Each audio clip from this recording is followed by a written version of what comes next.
Hi guys, today we have an interesting work we're going to be doing.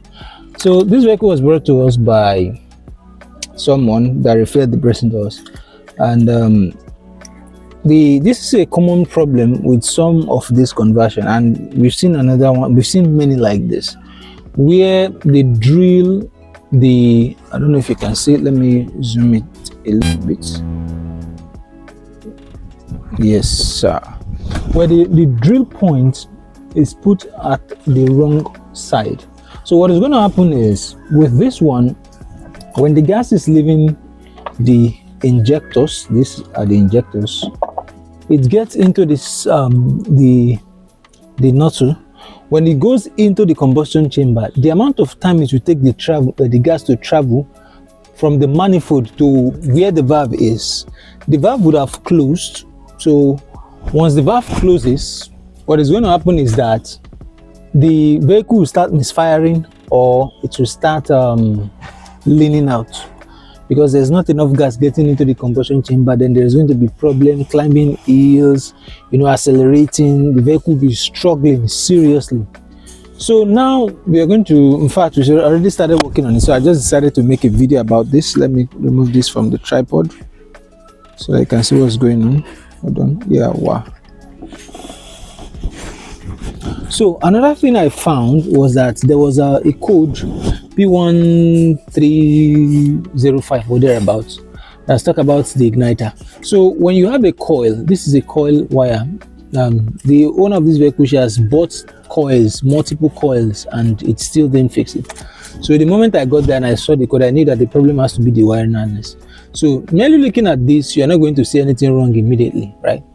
Until you actually look closely. If you look closely, you find out that one of the wires is not there, and this is the wire here.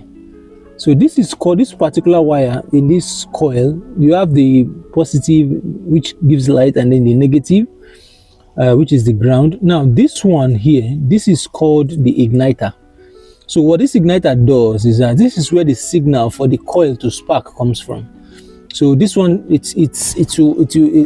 signal will go in like pa, pa, pa, pa, pa, pa, pa, pa, pa, pa, pa. This is where it comes from. This is where the signal comes from for it to ignite. So it's called the igniter. So apparently this one, the igniter wire cut off, and the vehicle started misfiring. So they've diagnosed it. They've done a lot of things on this vehicle. They could not get the source of the problem. So it didn't even take me about a minute. Or the moment I scanned it and I saw that it says igniter, I knew immediately what was wrong with it. So I knew. So I've told the client that the client has to get a new socket, and when the socket comes in, we're going to be fixing it, so the vehicle is no longer going to be misfiring. So as for this one, we are going to take all these things out, close all these holes. In fact, close all of these holes. This one is not properly installed. It's shaky. Look at shaky. We're going to close all of these holes and then put them at the right spot. They are not supposed to be at this top. This is going to be causing late combustion and misfiring. All right. So Abba is going to take over from now, because Abba is the one that has been doing most of these vehicles. These ones are easy fixes.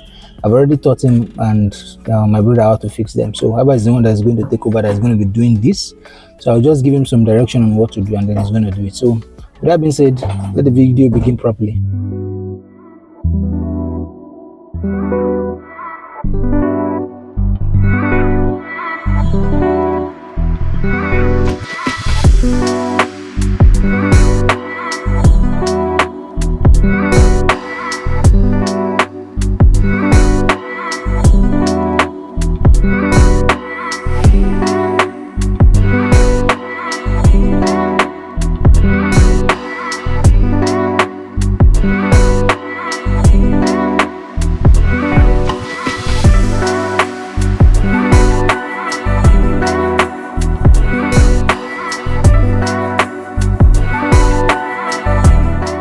So we are done with the vehicle, and let me, I'm going to eventually look for a battery to start it, but yeah, wow. So this is what happened with the vehicle.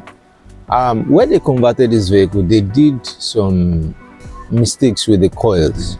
So not just the coil, the plug is all over the place, the wires, everything was just bad.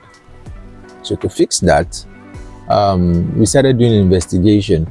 Now, not just only was the CNG installed incorrectly, because all the hoses were at the wrong place. So and all those were at the wrong place. The vehicle's wiring system itself, not CNG, is bad. So there were only about 4 cylinders that was working in this vehicle. 2 cylinders was not working, coupled with the fact that the CNG was installed in a completely wrong place. It makes the car almost undrivable. Now, though we fixed the vehicle now, we've corrected all the issues. The car now drives fine. If you both on gas and on petrol, it drives fine. Assuming the battery has not run out, I would have started the car so that you guys can see it runs fine now, it drives fine now. So the owner is on the way, she's coming already to come and pick the vehicle up.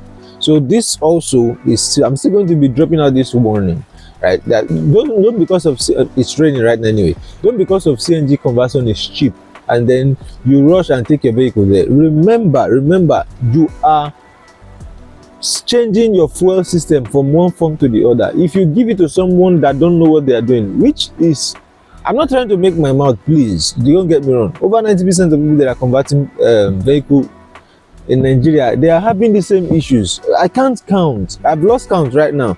Yesterday there were tons of cars here. I can't start recording all of them because the work is beginning to choke me, right?